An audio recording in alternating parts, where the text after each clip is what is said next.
Welcome back to my channel. I am advocate Manjeet. आज के video में मैं बात करूंगी the Maharashtra slum areas improvement clearance and redevelopment act of 1971। इस एक्ट को पास करने का मोटिव ये था कि मुंबई जैसी सिटी स्पेशली में बहुत सारी जगहों पे आपको स्लम पॉकेट्स या स्लम एरियाज मिलेंगे जहाँ पे जो लोग रहते हैं, जो ऑक्यूपाई करते हैं स्लम्स, उनके लिविंग कंडीशंस नॉन हैबिटेबल होते हैं। तो इसीलिए उन सारे लोगों को आप रीडेवलप कर सके, उन्हें बेटर कंडीशंस ऑफ लिविंग दे सके, जो स्लम एरिया है उसे आप रीडेवलप कर सके, इसलिए ये एक्ट पास किया गया था by the legislation. So act में आपको डेफिनेशन ऑफ स्लम मिल जाएगा, तो कौन सा ऐसा एरिया है जो स्लम डिक्लेयर किया जाएगा, उसके थोड़े पैरामीटर्स दिए गए हैं and in accordance with those parameters एक स्लम डिक्लेयर किया जा सकता है, एक एरिया को स्लम डिक्लेयर किया जा सकता है।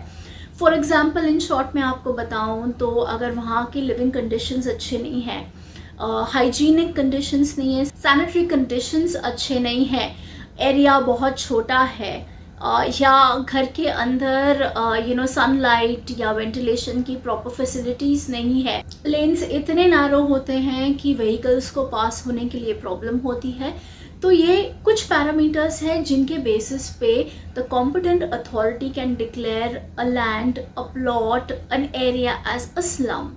So, ये competent authority via the notification in an official gazette declare any area as slum under the Slum Rehabilitation Act। तो ये जो स्लम होता है ये या तो स्टेट गवर्नमेंट के लैंड पे हो सकता है, सेंट्रल गवर्नमेंट के लैंड पे हो सकता है, at the same time it can be on a private land as well. So in each of the scenarios अगर land government का है, state या central का या private land है, तो procedure थोड़ा and थोड़े rules जो होंगे वो थोड़े different होंगे, which is elaborately given in the act। अगर आप act को पढ़ेंगे तो आपको वो सारी details मिल जाएंगी।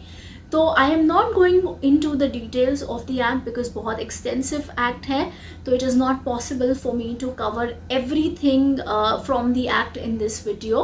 मैं सिर्फ बेसिक्स की बात करूंगी इस वीडियो में। So coming back to the topic, जो स्लम ड्वेलर्स होते हैं, जो वो स्लम को ऑक्यूपाई करते हैं, वो सारे मिलके एक सोसाइटी फॉर्म कर सकते हैं in accordance with the provisions of the Maharashtra cooperative societies act. तो ये सोसाइटी या तो रजिस्टर्ड हो सकती है या एक प्रपोज सोसाइटी हो सकती है। Now according to the DP rules of 2034, at least 51% of the slum dwellers need to give consent to develop the area. यानी कि जो भी वहाँ पे रह रहा है उनमें से 51% ऑफ द पीपल हाँ बोलने चाहिए, तभी ही जाके रीडेवलपमेंट उस एरिया में पॉसिबल होगा। Now once you have the consent of 51% of the slum dwellers, owner या तो खुद डेवलप कर सकता है वो एरिया, या तो वो किसी बिल्डर के साथ में डेवलपमेंट अग्रीमेंट साइन कर सकता है, या जो प्रपोज सोसाइटी या जो सोसाइटी फॉर्म हुई है वहाँ पे स्लम ड्वेलर्स की, वो अंडरटेक कर सकते हैं वो डेवलपमेंट प्रोजेक्ट को, या वो किसी बिल्डर के थ्रू वो डेवलप कर सकते हैं। Again all of these scenarios would have a different set of rules, different set of procedure जो कि एक्ट में दिया गया है, तो वो आप उनको फॉलो कर सकते हो। अगेन यहाँ पे कोई भी order of the competent authority हो या आप हैप्पी नहीं है with anything that is done, तो आपके पास में रेमेडीज अवेलेबल है एक्ट के हिसाब से, जैसे कि कोई भी दूसरे एक्ट में होती है, तो वो आप रेमेडीज अवेल कर सकते हो। अब मैं बात करूंगी कुछ ऐसे डॉक्यूमेंट्स के बारे में जो कि बहुत इंपॉर्टेंट होते हैं in the entire procedure, and it is important कि आपको पता हो कि वो डॉक्यूमेंट में एग्जैक्टली होता क्या है। तो let me start with first this annexure 1। Annexure 1 वो होता है जो आपको लैंड की डिटेल्स बताता है, लाइक इन कौन सा एरिया है, CTS नंबर क्या है, is it a private land, government land, all of those details are given in Annexure 1. So Annexure 1 has details of the land. Land के बारे में आपको जानकारी देता है। Then I come to Annexure 2. Annexure 2 में सारे slum dwellers के details होते हैं कि कौन कौन से slum dwellers वहाँ पे है, एंड उसके साथ साथ आपको ये इन्फॉर्मेशन मिलती है कि वो एलिजिबल है या नॉन एलिजिबल है। सो इन शॉर्ट, जो भी रहता है वो स्लम में, वो सारे के सारे एलिजिबल नहीं होते हैं to get a house under SRA। उनमें से सिर्फ वो लोग जिनके पास में वैलिड आईडीज, वैलिड डॉक्यूमेंटेशंस होते हैं, वो ही एलिजिबल होते हैं।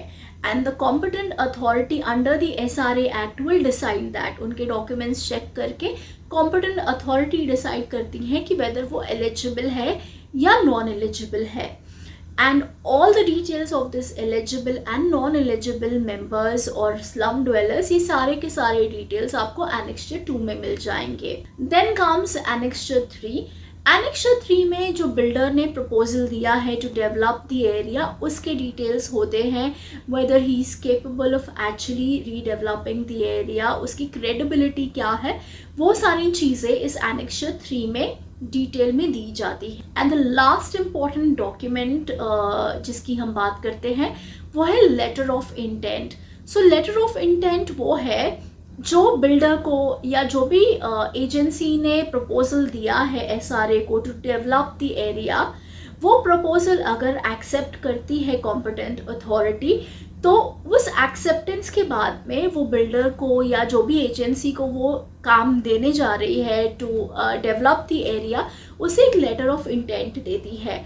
लेटर ऑफ इंटेंट में बेसिकली कुछ ऑर्डर्स होते हैं या कुछ नॉर्म्स होते हैं जिसको अध्ययर करके ही वो एरिया को रीडेवलप किया जा सकता है।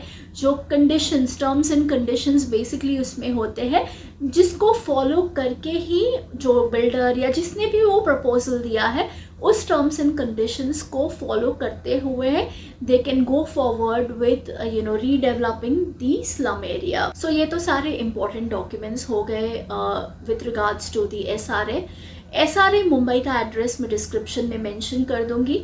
इन केस आपको उनको विजिट करना है फॉर एनी इंक्वायरी, आप उनको विजिट कर सकते हो Monday, Tuesday, Thursdays and Fridays को after 2:30 in the afternoon till 5:30 in the evening। So ये उनके टाइमिंग्स हैं। बट अगर आपको एक RTI फाइल करनी है for any information that you need from them, तो आप कोई भी दिन मंडेज टू फ्राइडेज आप जा सकते हो। There is a separate counter to file और give your RTI application.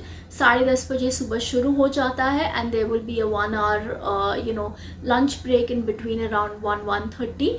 But आप जाके आपके एप्लीकेशंस दे सकते हो under RTI। So that's in short of what exactly SRA is all about. In case if you want me to make another video on SRA with more details, you can mention that in comments. I will come up with another video with more information on SRA.